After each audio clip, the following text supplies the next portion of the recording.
Hello guys, नमस्ते and welcome back to my YouTube channel. तो आज का जो वीडियो है वो एक ब्लॉग नहीं है, ये एक पर्सनल एक्सपीरियंस पर है जो मैंने फेस किया अपनी प्रेगनेंसी जर्नी में। तो मैं आज आपको बताना चाहती हूँ कि कैसे मेरी एक टॉपिक प्रेगनेंसी नॉर्मल प्रेगनेंसी में कन्वर्ट हुई और मुझे इस बीच क्या क्या फेस करना पड़ा। क्योंकि बहुत सारे लोग जो होते हैं वो एक टॉपिक प्रेगनेंसी सुन के अबॉर्शन करवा देते हैं, बट मैं आपको बताना चाहती हूँ कि आप थोड़ा सा वेट कर सकते हैं, अबॉर्शन ना कराएँ। तो मैंने स्पेशली ये वीडियो बनाना चाहा है ताकि लोगों तक थोड़ा-सा अवेयरनेस जाए और वो थोड़ा-सा अवेयर हो जाएँ और थोड़ा अपने आप को और अपने बेबी को टाइम दें नॉर्मल प्रेगनेंसी में आने के लिए। तो मैं स्टार्ट करती हूँ जहाँ से मुझे ये फेस मतलब जब मैंने ये फेस किया मैं वहाँ से स्टार्ट करती हूँ, ठीक है। हुआ ये था कि मुझे अपनी प्रेगनेंसी जिस दिन मुझे कंफर्म हुई थी उस दिन मैंने अपना पहला अल्ट्रासाउंड करवाया था। तो मुझे सिर्फ हार्ट बीट का पता चल गया था कि हार्ट बीट आ गई है। मान लीजिए आप 1 तारीख को मुझे कंफर्म हुआ है, ठीक है, कि मेरी प्रेगनेंसी है और वो मेरे पीरियड से 15 दिन ऊपर निकल गई थी, 15 से भी ज़्यादा, मतलब समथिंग 1 महीने से थोड़ी ज़्यादा दिन की हो चुकी थी। उसके बाद क्या हुआ, मैं इंदौर में रहती थी, तो वहाँ पे क्या है, मैं मेकअप क्लासेस ले रही थी उस वक़्त। मतलब मैं पहले से, मतलब मुझे मेकअप क्या है आता है, तो मैं मेकअप आर्टिस्ट मतलब पहले से ही हूँ, पर आपको मेकअप और थोड़ा सीखते रहना चाहिए, इससे थोड़ा बहुत सीखने को मिलता है। तो मैंने क्या किया था, अपना जो अमाउंट था वो पूरा फुल जमा कर दिया था और तब मुझे पता नहीं था कि मैं प्रेग्नेंट हूँ, मैं वरना मैं नहीं करती। तो मैंने वो पूरा अमाउंट पे कर दिया था। उसके बाद मैंने अपनी क्लासेस शुरू कर दी थी। मतलब मुझे पता चल गया था कि मैं प्रेग्नेंट हूँ, तो मैंने अपनी क्लासेस शुरू कर दी थी। टोटल 25 दिन की क्लासेस थी जिसमें से 10 दिन निकल गए थे। तो मान लीजिए मुझे 1 तारीख को पता चला कि मैं प्रेग्नेंट हूँ। मेरी जो दवाइयाँ हैं वो चालू हो गई थी। उन्होंने कुछ आयरन वगैरह की थोड़ी बहुत ही दवाइयाँ दी थी, ज़्यादा नहीं दी थी। तो मैं वो ले रही थी। सडनली क्या हुआ, एक दिन जब मेरे हस्बैंड मुझे ऐसे ही क्लासेस पे छोड़ने के लिए जा रहे थे, उनकी क्या स्पोर्ट्स बाइक है तो वो बहुत ऊंची है और उसकी जो पीछे की जो बैक सीट होती है वो थोड़ी-सी छोटी है। तो मैं उस पर बैठी हुई थी, तो सडनली क्या हुआ, बीच वैसे इंदौर की रोड काफ़ी अच्छी स्मूथ है, तो गाड़ियाँ लोग फ़ास्ट चलाते हैं थोड़ा, और पर मेरे हस्बैंड बहुत स्लो चलाते हैं फिर भी, बट थोड़ी-सी उन्होंने स्पीड ले रखी थी। तो सडनली क्या हुआ, बीच में ना एक कहीं गड्ढा वगैरह आ गया, तो उस पर बाइक ऐसे करके निकल गई, मतलब थोड़ा झटका लग गया मुझे। फिर मैं क्या बोलते हैं, पहुँच गई वहाँ पर अपनी क्लासेस के लिए। मैं नॉर्मली क्लासेस ले रही थी रोज़ की तरह। रोज़ मैं सुबह काम वाम पूरा घर का पूरा काम करती थी, खाना वाना बना के खा के जाती थी और फिर आके, मतलब मेरी बहन भी साथ में रहती थी तो वो मेरे लिए बना देती थी, मैं खा खा लेती थी, ठीक है। तो मैं वैसे ही पूरा घर का काम वाम करके सब गई थी। तो मैं क्लासेस ले रही थी उस दिन, क्या है, एक डेमो क्लास देनी थी, तो मैंने अपनी बहन को भी लेके बुला रखा था वहाँ पे उसके ऊपर मेकअप करके दिखाने के लिए। तो मैं उसका मेकअप कर रही थी, तभी तभी मुझे एक थोड़ा सा पेन सा फील हुआ बॉडी में। थोड़ा सा मतलब शिवरिंग सी होने लगी बॉडी में और एक इंटरनल पेन सा फील हो रहा था जैसे पीरियड्स में होता है मोस्टली। तो मैंने अपनी बहन को भी बोला कि आज पता नहीं क्यों मुझे अजीब सा थोड़ा पेन हो रहा है, समझ में नहीं आ रहा क्यों हो रहा है लोअर एब्डोमिनल में, ठीक है।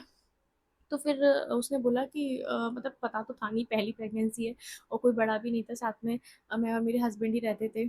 और मेरे पेरेंट्स मुझसे बहुत दूर रहते थे, करीब 20 किलोमीटर समथिंग। तो और मैंने उस टाइम पे किसी को रिवील भी नहीं किया था कि मैं प्रेग्नेंट हूँ। इनफैक्ट मैंने अपनी फैमिली को भी नहीं बताया था, मेरे इन लॉज को भी नहीं बताया था, क्योंकि स्टार्टिंग थी, मैं सोच रही थी कि जब 3 महीने हो जाए तब बताऊँ। और वो 3 महीने जन्माष्टमी पर होने वाले थे, तो मैंने सोचा उसी दिन उनको गुड न्यूज़ दूंगी, तो मैंने किसी को बताया नहीं था। वैसे भी आपको छुपानी चाहिए 3 मंथ तक, इसलिए मैंने बताया नहीं था। तो उसने बोला कि वो क्या डॉक्टर है। तो मैंने उसे बताया कि ऐसा ऐसा है। तो उसने बोला कि हो सकता है दीदी कभी कभी ऐसा होता हो, थोड़ा पेन पेन वेन तो होता ही रहता है बॉडी में। तो इतना उसने ध्यान नहीं दिया उस वक्त, मैंने भी ध्यान नहीं दिया।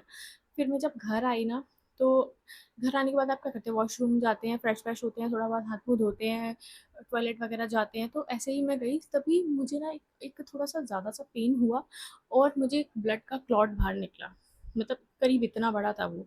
आपके एक जो होता है ना, बोलते हैं 1 इंच समथिंग, इतना 1 इंच नहीं पर इतना बड़ा तो था, ठीक है। वो पास हुआ जैसे ही मेरे होश उड़ गए, मेरे हाथ पैर ढीले पड़ गए, मुझे लगा कि कुछ गड़बड़ हो गई। अब मुझे ये ध्यान नहीं था कि मुझे झटका लग गया है सुबह, ठीक है। तो मुझे जैसे ही वो फ़ील हुआ, हमारा जो जो मेरे जिनका मैंने ट्रीटमेंट करवाया था ना, वो डॉक्टर बहुत दूर थे। वो एक्चुअली 20 किलोमीटर 25 किलोमीटर समथिंग दूर थे। वहाँ पे बहुत दूर-दूर होते हैं और हम कुछ जानते भी नहीं थे। तो जिसमें मेरी बहन डॉक्टर थी, जिसमें उसकी इंटर्नशिप वगैरह हुई थी, उसमें उसने मुझे सजेस्ट किया तो मैं वहाँ गई थी। तो मैं वहाँ तो नहीं जा सकती थी, तो आस-पास में जो भी मुझे सबसे पहले जो भी आस-पास मिले मैं उनके पास गई। तो जब मैं उनके पास गई मैम के पास, तो उनको मैंने बताया कि ऐसा-ऐसा है। तो उन्होंने बोला कि मेबी हो सकता है कि पहले का कोई ब्लड वगैरह रह गया हो, जो जमा रहता है वो निकल रहा हो शायद। तो उन्होंने मुझे कुछ मेडिसिन्स दी और बोला कि आप बेड रेस्ट कीजिए, आप बिल्कुल मूव नहीं करना, बिल्कुल भी नहीं करना। मतलब बिल्कुल भी नहीं करना है आपको। तो फिर उस वक़्त क्या हुआ, क्लासेस तो मेरी मैंने छोड़ ही दी थी क्योंकि उन्होंने बोल ही दिया था। पर सडनली क्या हुआ कि मुझे इतनी सिचुएशन बिगड़ गई कि अपने घर में बताना पड़ा। तो मैंने बता दिया सबको। तो मेरी सास आ गई थी, तो वो 1 हफ़्ते रुकी समथिंग, तो मेरा ट्रीटमेंट चल रहा था कंटिन्यू। नहीं, मैंने उनको पहले नहीं बताया था, मैंने उनको 1 हफ़्ते बाद बताया था। पहले क्या, मैंने मेडिसिन्स ली, मैं आराम कर रही थी और मैं कहीं नहीं गई, ठीक है? मेडिसिन्स से बिल्कुल मुझे आराम नहीं मिला। जैसे ही मेरी मेडिसिन्स स्टार्ट हुई ना, उसके बाद और ज़्यादा ब्लीडिंग होने लगी, मतलब क्लॉट के साथ-साथ ब्लीडिंग भी पास हो रही थी। ब्लीडिंग, क्लॉटिंग इतना ज़्यादा था, मुझे इतना ज़्यादा पेन था, मैं बता नहीं सकती, मैं रोती थी, बहुत दर्द होता था, लेटे-लेटे रोती रहती थी, इतना दर्द था मुझे। फिर जब मैंने डॉक्टर को बोला कि ऐसा-ऐसा है, तो उन्होंने फिर बोला कि आप अल्ट्रासाउंड करवा लीजिए। हाँ, एक अल्ट्रासाउंड उन्होंने पहले ही तुरंत करवा लिया था क्योंकि उनको बस देखना था कि क्या है। तो जब मैंने अल्ट्रासाउंड करवाया तो उसमें हार्ट बीट थी, तो बहुत बहुत ज़्यादा सुकून मिला वो हार्ट बीट सुन के कि बेबी की हार्ट बीट है अभी।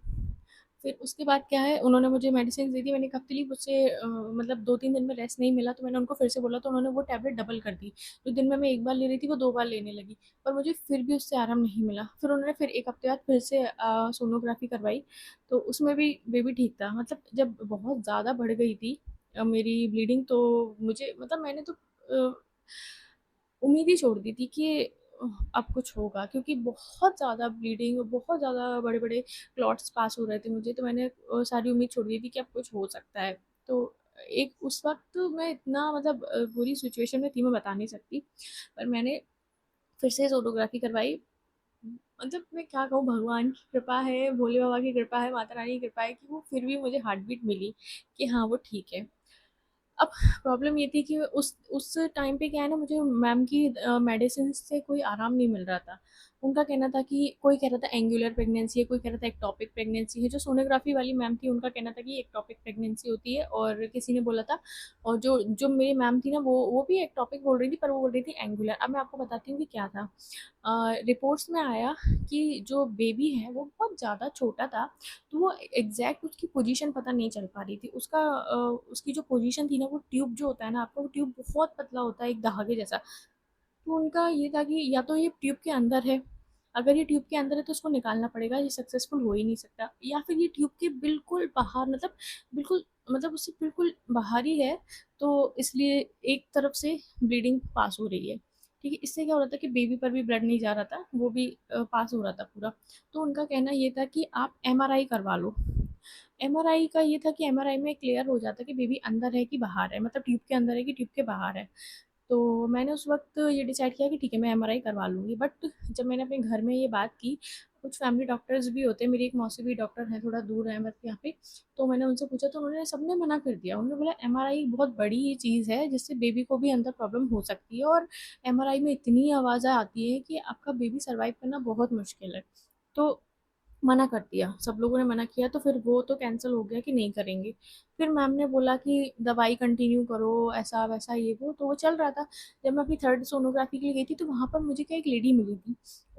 मैं उनसे ऐसे ही पूछ रही थी क्योंकि मेरी हालत बहुत ख़राब थी, मैं ऐसे बैठे-बैठे रोती रहती थी। मुझे बहुत पेन होता था, तो मैं रोती थी, मुझसे बर्दाश्त नहीं होता था। तो उन्होंने पूछा क्या हुआ? मैंने बोला ऐसा-ऐसा है। तो उन्होंने बोला कि एक वहाँ पे जुपिटर हॉस्पिटल है विशेष, तो उन्होंने बोला वहाँ पर एक डॉक्टर हैं, जयश्री श्रीधर मैम, उनको दिखवा लो, वो बहुत इसी की स्पेशलिस्ट हैं।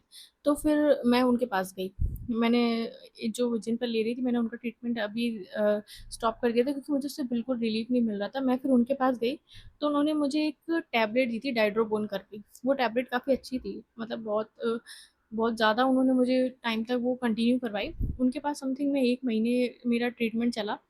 1 महीने बीते थे और कौन-सा मंथ था, उन्होंने बस ये बताया था जब तक 3 मंथ नहीं हो जाते तब तक हम एग्ज़ैक्ट पता नहीं लगा सकते कि बच्चा कहाँ है। आपको 3 मंथ निकालने होंगे, या तो आप अबॉर्शन करवा लो अगर आपको प्रॉब्लम हो रही है बहुत ज़्यादा, या फिर आप 3 मंथ वेट कर लो, ठीक है? तो मैं बिल्कुल तैयार नहीं थी अबॉर्शन के लिए, और फैमिली में भी कोई तैयार नहीं था, कोई भी नहीं। मतलब ये क्या है, हमारे घर का पहला बच्चा, और पहला बच्चा सबके लिए बहुत ख़ास होता है, क्योंकि मैं और मेरे हस्बैंड बड़े हैं, तो सबको इतनी ज़्यादा मतलब वो थी कि बेबी आ रहा है, बेबी आ रहा है, तो अंदर, और मैं भी बिल्कुल अंदर से तैयार नहीं थी कि मैं ऐसा कुछ करूँगी, क्योंकि मेरा बच्चा ना सर्वाइव कर रहा था हर रिपोर्ट में, मतलब हर सोनोग्राफी में उसकी धड़कनें आ रही थी, तो मैं कैसे उसे अवॉइड कर सकती थी। वो इतना सर्वाइव कर रहा था, तो मुझे भी पूरी कोशिश करनी चाहिए थी। उस वक्त क्या है, मैंने अपनी सास को बुलाया, वो 1 हफ्ते रही, मैंने फुल बेड रेस्ट किया, तो मुझे आराम मिल गया था। पर मुझे ऐसा लगा कि मैं ठीक हो गई हूँ, तो मम्मी, उनसे भी काम होता नहीं है, तो वो वापस यहाँ ग्वालियर आ गई, तो मैंने फिर से जब काम शुरू किया, तो मुझे फिर से बहुत ब्लीडिंग होने लगी, मेरी हालत बहुत बिगड़ गई फिर से। तो फिर मैंने जब जयश्री सीधा मैम को दिखाया, तो उन्होंने बोला कि आपको प्रॉपर रेस्ट करना है, उठना ही नहीं है बेड से। फिर उन्होंने मुझे टैबलेट दी, जो भी दवाइयाँ दी वो ली, और मैं चली गई अपने मायके, मतलब अपने मम्मी पापा के पास। तो मम्मी ने वहाँ पे मेरा ख्याल रखा, मैं 2 महीने अपने मायके में रही। मतलब मैं अप डाउन करती थी, मैं अपने हस्बैंड के साथ बहुत वहाँ से अपनी मम्मी पापा के घर से 20 किलोमीटर समथिंग दूर रहती थी, 20-30 किलोमीटर। तो मैं अप डाउन करती रहती थी, कभी वो ले जाती थी, क्योंकि वो बाहर का खाना खा नहीं पाते थे और उन्हें बनाना आता नहीं था, तो वो जैसे तैसे खाते थे, उनकी पेट भी खराब रहता था बहुत प्रॉब्लम। तो मैं आती जाती रहती थी, हफ्ते में 2 दिन यहाँ रहती थी अपने हस्बैंड के पास, 3-4 दिन वहाँ रहती थी, फिर यहाँ रहती थी, ऐसे ऐसे करके 2 महीने बीते। जब मैं अपने मम्मी पापा के पास रही, मैंने पूरा आराम किया, पूरा आराम। शुरू शुरू में तो मैं आई नहीं 15-20 दिन तक, जब तक मेरी ब्लीडिंग थी। फिर इतना आराम करने के बाद मुझे मतलब धीरे धीरे धीरे धीरे मेरी ब्लीडिंग बंद हो गई, मुझे खुशी हुई। मम्मी ने बोला अभी भी तुम्हें उठना नहीं है, आराम करो। मम्मी ने फिर भी आराम करने को बोला, मैं आराम कर रही थी, और यहाँ मुझे मतलब इतनी ज़्यादा वो क्या बोलते हैं, वोमिटिंग हो रही थी, इतनी ज़्यादा गैस एसिडिटी, इतना परेशानी, मैं कुछ भी खा रही थी वोमिट, कुछ भी खा रही थी, तो वो भी यहाँ से भी कंज्यूम नहीं हो रहा था, और ब्लीडिंग भी हो रही थी, तो बेबी तक कुछ भी पहुँच ही नहीं रहा था एक तरह से। बट फिर भी मैं ज़बरदस्ती खाती रहती थी, कि मतलब मुझे बस ये लगता था कि मेरे बच्चे का पेट भरता रहे, बस बाकी मुझे अपनी चिंता नहीं थी। और मैं उस वक्त इतनी ज़्यादा कमज़ोर हो गई थी, मेरा 2-4 किलो तो वेट भी कम हो गया था, इतनी मतलब एकदम लकड़ी जैसी सूखती जा रही थी दिन पर दिन। फिर जब वो ब्लड बंद हो गया, तो फिर 3 मंथ होने को आ गए थे, क्योंकि इतना टाइम निकल गया। 3 मंथ होने के आए थे, जब हमने थर्ड मंथ की पहली जो सोनोग्राफी होती है, टारगेट बोलते हैं उसको, टारगेट होता है, नहीं टारगेट होता है 5th मंथ में, ये पहली वाली थर्ड मंथ की सोनोग्राफी थी, जिसमें डबल मार्कर होता है। हाँ, तो ये मैंने जब करवाई, तो फिर जाकर मुझे मतलब जब रिपोर्ट्स आई, तो मैंने मैम को दिखाया, जयश्री मैम को ही दिखाया था। तो उन्होंने बोला कि आपकी प्रेगनेंसी सक्सेसफुल हो गई है, और बेबी जो है वो आपका ट्यूब के बाहर था, अंदर नहीं था, और वो अपनी पोजीशन पे अब आ गया है, मतलब एग्जैक्ट जो सेंटर रहता है वहाँ पर आ गया है। तो उस वक्त मुझे इतनी मतलब खुशी हुई थी, इतनी खुशी हुई थी कि मैं बता नहीं सकती। मतलब बहुत ज़्यादा खुशी हुई थी। बस प्रॉब्लम ये थी कि मैं कुछ खा पी नहीं पा रही थी, और मेरी हालत बहुत ज़्यादा ख़राब थी, बहुत ज़्यादा। तो अगर आप एक टॉपिक प्रेगनेंसी से, तो आपको 3 मंथ वेट करना ही चाहिए। हो सकता है बेबी सक्सेसफुली आपके सेंटर में आ जाए। जब मेरा बेबी सेंटर में आ गया था, तो मैम ने बोला ब्लीडिंग इसीलिए बंद हो गई क्योंकि वो सेंटर में आ गया, और अब आप कहीं से भी ब्लड पास करने के लिए स्पेस नहीं बताया, क्योंकि मेरी पहले ही सर्विक्स भी ओपन हो गई थी। जब बेबी अंदर था तभी सर्विक्स ओपन थी, तो डॉक्टर ये भी परेशान थे कि ये सर्विक्स ओपन है, तो बच्चा कैसे अंदर रह सकता है। तो उस टाइम पर ट्रीटमेंट, रेस्ट, इस सब से मुझे आराम मिल गया, मुझे बहुत मतलब सुकून मिला। उसके बाद फिर मैं अपने घर आ गई। यहाँ पर मेरे हस्बैंड के साथ मैं काम भी करती थी थोड़ा थोड़ा, पर ये नहीं, हस्बैंड मेरे काम नहीं करने देते, सिर्फ मैं खाना बनाती थी, बाकी सब वही करते थे। और ऐसे धीरे धीरे करके, हाँ, ये मेरी हालत बहुत ख़राब थी, बहुत ज़्यादा शुरू से, क्योंकि एकदम से वेट लॉस हो गया था मेरा, फिर धीरे धीरे वेट गेन होने लगा। लेकिन फिर भी प्रॉब्लम ये रही मुझे पूरे टाइम, कि मैंने एक एक बूंद दूध नहीं पी पाया, प्रोटीन नहीं खा पाया, बिल्कुल भी नहीं खा पाया, क्योंकि मैं जैसे ही खाती थी वो उल्टी, वो वॉमिट पूरा निकल जाता था, मुझे डाइजेस्ट हुआ ही नहीं, बिल्कुल नहीं हुआ। हाँ, बट मैंने आयरन अपना कंटिन्यू रखा, डॉक्टर ने बोला, मैंने पूरे 9 महीने आयरन खाया, तो उससे कहीं न कहीं बच्चे पर खून सही से जाता रहा। मैं सिर्फ़ खाना खाती थी, 2-3 रोटी खाती थी, बिल्कुल पतली-पतली, बिल्कुल मतलब बिल्कुल भी अगर वो मोटी हो गई ना तो वो बाहर पूरा। लेकिन फिर भी वो 2-3 रोटी भी जो मैं पतली खाती थी ना वो भी कभी-कभी बाहर आ जाती थी। और शाम को बिल्कुल लाइट खाना लेती थी। हाँ, पर मेरे हस्बैंड ने इतना ध्यान रखा कि फ्रूट्स वो लाते रहे, तो मैं कीवी खाती थी, मैं एप्पल खा लेती थी। एप्पल मैंने बहुत ज़्यादा नहीं खाया, मुझे पसंद नहीं थे। कीवी मैंने बहुत खाया। मैंने नारियल पानी डेली पिया था, और नारियल पानी से बहुत फ़ायदा हुआ मुझे, क्योंकि उससे ना उसको मैं अगर सुबह पी लेती थी खाली पेट, तो मुझे मतलब जो वोमिट होती है, गैस एसिडिटी होती है, उसकी थोड़ी-सी संभावनाएँ कम हो जाती थी, पर होती थी, पर थोड़ी कम हो जाती थी, ठीक है? तो ऐसे करते-करते बेबी का वेट 2.5 किलो हो गया था मेरा 8th मंथ पे। डॉक्टर ने बोला था कम से कम 3 किलो का बच्चा होना चाहिए, बहुत मतलब मुश्किल हो जाती है बच्चे के लिए अगर वेट कम हो तो। पर मैं कुछ नहीं कर पा रही थी, मैं इतनी कोशिश, डॉक्टर ने प्रोटीन लिखा, सब कुछ लिखा, मैं कुछ खा ही नहीं पाती थी, सब निकल जाता बाहर। और मतलब इतना बुरा समय था मेरे लिए, मैं रोती थी, और प्लस मेरी जॉब भी थी, मैं अपनी जॉब भी करती थी। मैंने अपनी जॉब पर थोड़ा फ़ोकस कम कर दिया था, मैं उस टाइम पर लाइव करती थी मीशो के लिए, तो उस पे भी मैंने ध्यान नहीं दे पाया था ढंग से, तो वो भी कहीं न कहीं फिर मैंने लास्ट में छोड़ ही दी थी, वो मुझसे हो नहीं रही थी, तो मैंने उसे छोड़ दिया था। अब तो वो बंद ही हो गई है। तो ये था मेरा मतलब इतना लंबा-सा सफ़र था। फिर लास्ट में जब क्या हुआ, अब आपने पूरे मंथ कुछ भी खाया नहीं है ढंग से, सिर्फ़ फ्रूट्स पर रहे हैं। तो जब डिलीवरी का टाइम आया, मेरी जो डिलीवरी हुई वो पूरा टाइम ले लिया था। डॉक्टर ने मुझे एग्ज़ैक्ट टाइम दिया था 17 फ़ेब का, ठीक है? और मेरी डिलीवरी हुई 16 फ़ेब को। हुआ क्या कि मतलब मेरा वाटर लीक हो गया, वाटर बॉटल ब्रेक हो गया 15 तारीख को, जिस दिन शिवरात्रि थी। मैं मंदिर गई थी, मैं मंदिर से आई रात में, सो गई थी, तो मुझे बहुत हलचल थी उस दिन, बहुत घबराहट सी भी हो रही थी, बहुत अजीब सा भी लग रहा था। लेकिन सुबह जब मैं उठी तो मेरा वाटर बॉटल जैसे ही ब्रेक, मुझे क्या बहुत ज़्यादा ऐसे टाइम पे नींद तो आती ही नहीं है, करवटें बदलती रहो बस। तो जैसे ही थोड़ा सा कुछ अंदर फील हुआ ना, जब मुझे लिक्विड जैसा, मैं फटाफट से उठ के वॉशरूम चली गई। तो जब मैं गई तो एकदम से पानी निकला, मैंने बोला चलो लीक हो गया ये, पेन बिल्कुल भी नहीं था। फिर मैं हॉस्पिटल गई, इमरजेंसी में गई, इतने डॉक्टर चेंज किए मैंने, भी बता नहीं सकती दिखाने के चक्कर में, क्योंकि जयश्री मैम का ये था, मैंने ये सुना था कि वो सिर्फ ऑपरेशन ही करती है मोस्टली, तो मैं थोड़ा डर गई थी, तो मैंने डॉक्टर में चेंज कर लिए थे। तो क्योंकि वो ठीक हो गया था सब कुछ, तो मैंने चेंज कर लिया था, ठीक है। अब उसके बाद क्या हुआ, जब वाटर बोतल मेरी ब्रेक हुई तो हम लोग हॉस्पिटल गए तो उन्होंने देखा, चेक किया, तो फिर पानी निकलना बिल्कुल बंद हो गया, बिल्कुल बंद हो गया। तो डॉक्टर ने बोला कि ये तो है ही नहीं ऐसा कुछ भी। पर मैंने बोला मैम है, तो उन्होंने बोला नहीं, यहाँ पे कोई भी पानी निकल ही नहीं रहा है, बिल्कुल बंद हो गया वो प्रॉपर। फिर मैंने क्या किया, तो उन्होंने बोला कि आप यहीं रुक जाइए हॉस्पिटल में, शाम तक देख लेते हैं, या फिर आप आसपास कहीं रहती हो तो चली जाइए। तो जो हॉस्पिटल था वो मेरे पेरेंट्स के घर के पास था, तो मैं अपनी मम्मी के पास रुक गई, ठीक है। जबकि मेरे हस्बैंड और मेरी सास आ गई थी, वो घर चले गए, ठीक है। तब क्या हुआ कि मैं जब घर गई, 2-3 घंटे मैंने रेस्ट किया, फिर से पानी निकलना चालू हो गया। तो मैंने फिर से कॉल किया हॉस्पिटल में कि ऐसा-ऐसा हो रहा है, तो उन्होंने बोला आप आ जाइए, हम देख लेते हैं। तो मैंने अपने हस्बैंड को बुलाया, वो आ गया, मेरा भाई यहाँ से मुझे लेके पहुँच गया हॉस्पिटल। हॉस्पिटल जब मैं पहुँची तो उस वक़्त जब पहले मैं गई थी तो जूनियर्स जो उनके थे उन्होंने चेक किया था, फिर मैम आ गई थी जिनको दिखाना था, तो उनको जब मैंने दिखाया, उन्होंने जब चेक किया तो उन्होंने बोला हाँ, ये तो ब्रेक हो गई है वाटर बोतल।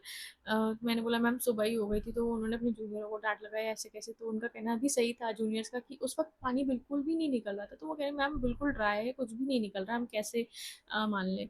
तो इस तरह से फिर से जब लीक होना शुरू हुआ, तो करीब शाम को 6 बजे मैं गई थी, तो उन्होंने क्या बोला कि आपको पेन्स नहीं आ रहे? मैंने बोला मैम मुझे बिल्कुल भी पेन नहीं है। तो उन्होंने मुझे एक टैबलेट दी छोटी सी, उन्होंने बोला इसको आप अपनी टंग के नीचे रख लीजिए, अपने आप घुल जाएगी, तो आपको पेन आने लगेंगे कल तक, ठीक है। शाम को 6 बजे दी थी उन्होंने, और उन्होंने बोला था कि कल तक पेन आ जाएंगे, ठीक है। मैंने उसको रख लिया। अब उनका लास्ट ये था कि इतना वाटर जब बॉडी से निकल गया तो बेबी के पास है कि नहीं है वो भी चेक करना पड़ता है, तो उन्होंने मुझे तुरंत सोनोग्राफी के लिए बोल दिया, और मैं सोनोग्राफी के लिए निकल गई। करीब 10-15 मिनट बाद मेरा नंबर आया सोनोग्राफी के लिए, और मुझे ना, जब मैं सोनोग्राफी के लिए वेट कर रही थी, क्योंकि इतनी ईज़िली हो नहीं पाती, वहाँ तो नंबर लगे रहते हैं, और हॉस्पिटल में थी, तो फिर भी मेरा नंबर आ गया, क्योंकि मैं वहाँ पर मेरे भाई की थोड़ी पहचान थी, तो उसने बोला कि ऐसा-ऐसा करके, मतलब मेरे छोटे भाई की पहचान थी, तो उसने फ़ोन कर दिया था कि ऐसे मेरी दीदी हैं, तो कर देना। तो इस तरह से मेरा नंबर आ गया जल्दी।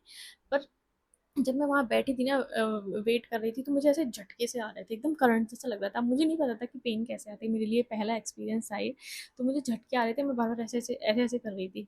मुझे समझ में नहीं आता क्या हो रहा है। फिर मैं जाके जैसे ही बेड बेड पर लेटी वहाँ पर सोनोग्राफी के लिए, एकदम से बहुत ज़्यादा फ्लो निकला वाटर का। बहुत तेज़ी से ब्लड निकला, वो और ब्लड भी आया उसमें। ब्लड आया प्लस पानी का फ्लो बहुत निकला और इतना पेन शुरू हो गया, मुझे इतना पेन स्टार्ट हुआ कि मतलब मैं चीखने लगी जोर जोर से कि मुझे बचाओ, ये क्या हो रहा है, मुझे बहुत दर्द हो रहा है, प्लीज मत करो सोनोग्राफी ये वो। पर मैम की जिद थी, उनको देखना था। उन्होंने बोला कि ये सोनोग्राफी होकर ही रहेगी, होनी पड़ेगी, जरूरी है ये। अब उन्होंने बोला कि आपको ऑपरेशन करवाना है कि नॉर्मल, मैंने कहा ऑफ कोर्स नॉर्मल ही करवाना है। तो नॉर्मल की वजह से उन्होंने सब कुछ, जब तक वो सोनोग्राफी करीब 1 घंटे, आधे पौन घंटे चली, क्योंकि मैं कंफर्टेबल नहीं थी और वो भी परेशान हो रहे थे डॉक्टर करने में। उसके बाद फिर मेरे लिए व्हील चेयर लाया गया, जब वो हो गई तो फिर मैं उस पे बैठकर वहाँ पर गई, तो उन्होंने बोला कि आप पेन्स लीजिए, आपका अभी आपको अभी चेक किया उन्होंने जब, तो उन्होंने बोला कि अभी ओपन नहीं हुआ है, बिल्कुल भी ओपन नहीं हुआ है, ज़रा सा भी सर्विक्स, ठीक है। तो मैं काफ़ी देर तक लेती रही और मैं बहुत ज़ोर-ज़ोर से रो रही थी, क्योंकि उस टैबलेट से पता नहीं इतने ज़्यादा पेन आ रही थी कि मैं इमेजिन भी नहीं कर सकती। जबकि नॉर्मल पेन जब आते हैं तो स्लोली स्लोली आते हैं, बढ़ते हैं, वो उसमें तो एकदम तेज़ी से ही आ गया था। ठीक है, तो 2 के 3 घंटे बीते, 9 बजे समथिंग ये हुआ, साढ़े 8 पौने 9 बजे समथिंग ये हुआ। मैंने उसको बोला मैम चेक कर लो, अब तो ओपन होगी होगी। तो मैंने जब चेक किया ना तो लास्ट 2 सेंटीमीटर ओपन हुई थी वो बस। जबकि मैम ने बोला था कि 10 सेंटीमीटर ओपन होती है तब डिलीवरी होती है। मैंने बोला इतना तो मैं बर्दाश्त नहीं कर पाऊंगी, मैं मर ही जाऊंगी। मैंने उनसे एग्जैक्ट पूछा, मेरी उस वक्त सिचुएशन बहुत ज़्यादा खराब हो रही थी। मैंने मैम से पूछा मैम एग्जैक्ट बता दीजिए कितने घंटे लग जाएंगे। तो उन्होंने बोला अभी आप वेट कर लीजिए, 15 से 18 घंटे लगेंगे, ओपन हो जाएगा। मैंने बोला मैम ऐसा नहीं हो सकता, मैं इतना बर्दाश्त नहीं कर सकती, क्योंकि मुझे बहुत ज़्यादा पेन आ रहे थे, बहुत ज़्यादा। तो उन्होंने फिर बोला कि मैम आपको झेलना पड़ेगा। मैंने बोला मैं नहीं झेलूँगी, मेरा ऑपरेशन करो। मैंने ज़िद पकड़ ली वहाँ पर, मेरा ऑपरेशन करो, मुझे ऑपरेशन ही करवाना है, मुझे या फिर आप मुझे कोई दवाई दे दो जिससे दर्द बंद हो जाए। तो उन्होंने बोला कि नहीं ऐसा नहीं हो सकता, आप थोड़ी देर झेलिए, जब तक पेशेंट की हालत क्रिटिकल नहीं होती तब तक हम नहीं करते हैं ऑपरेशन।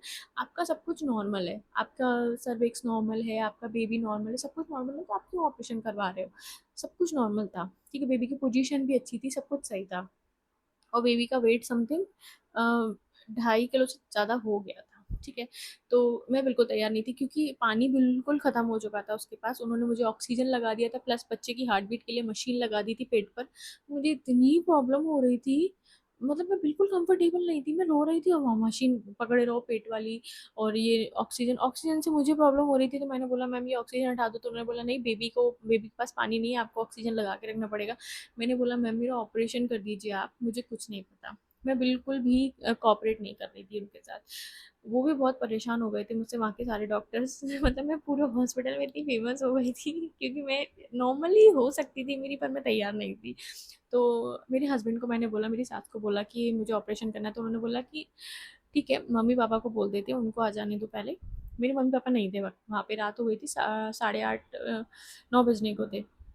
तो मैंने बोला मम्मी पापा से मुझे क्या करना, ऑपरेशन मेरा करो, मेरे हस्बैंड यहाँ पे वो साइन करेगा। तो वो भी कह रहे थे नहीं, मम्मी पापा को तो आ जाने थे, पहले तेरे मम्मी पापा से तो पूछ ले कि तू ऑपरेशन करवाना चाहती है। मेरी दादी बाबा का फ़ोन आ गया, दादी बोलना चाहती थी कि मत करवा, थोड़ा सा झेले। मैंने कहा नहीं, मैं दादी से बात ही नहीं करूँगी, क्योंकि दादी मुझे अपनी बातों में ले लेती।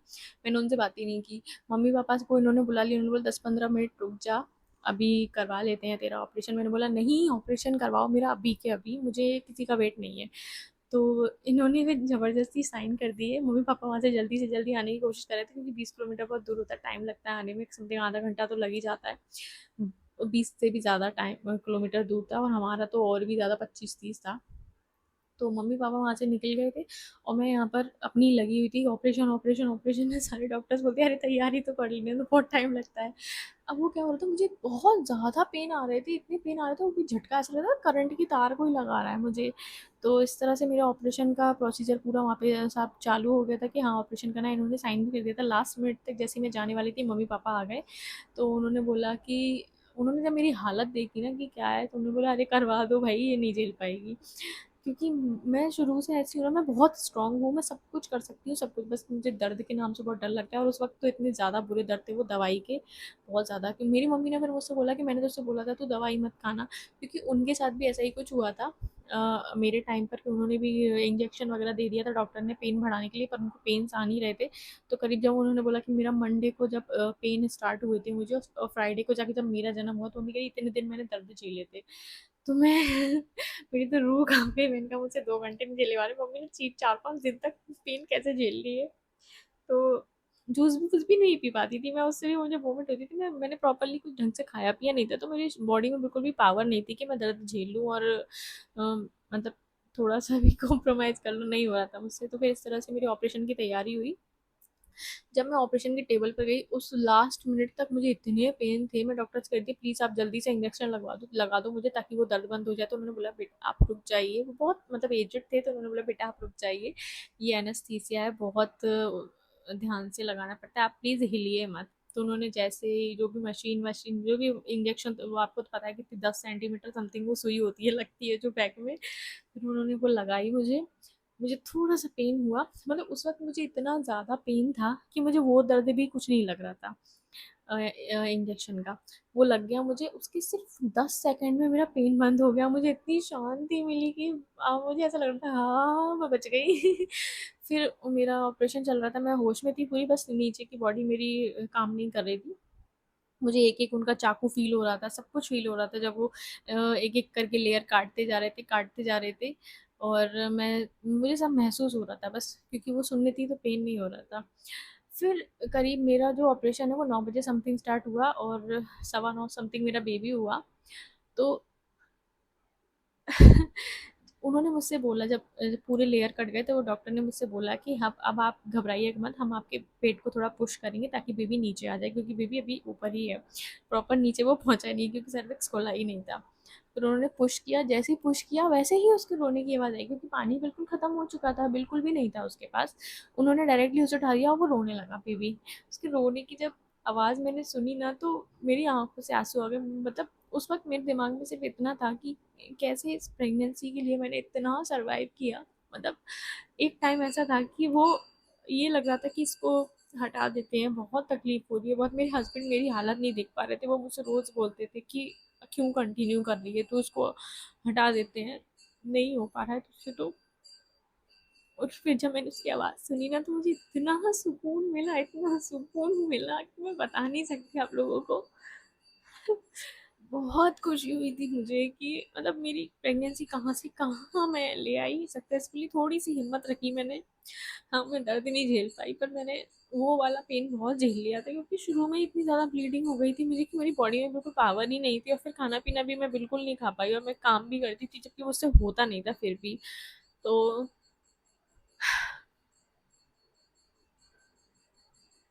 बहुत मुश्किल रहा मेरे लिए, बहुत ज़्यादा मुश्किल। पर जब मेरा बेबी बाहर आ गया, मैं एक टाइम पर इतना पेन था, तो मैं ये बोलना चाहती, डॉक्टर मुझसे बोले थे प्लीज़ आप रोइए मत, बच्चे को प्रॉब्लम हुई है। मैंने बोला बच्चे को छोड़ो, मुझे देखो पहले, मुझे प्रॉब्लम हो रही है।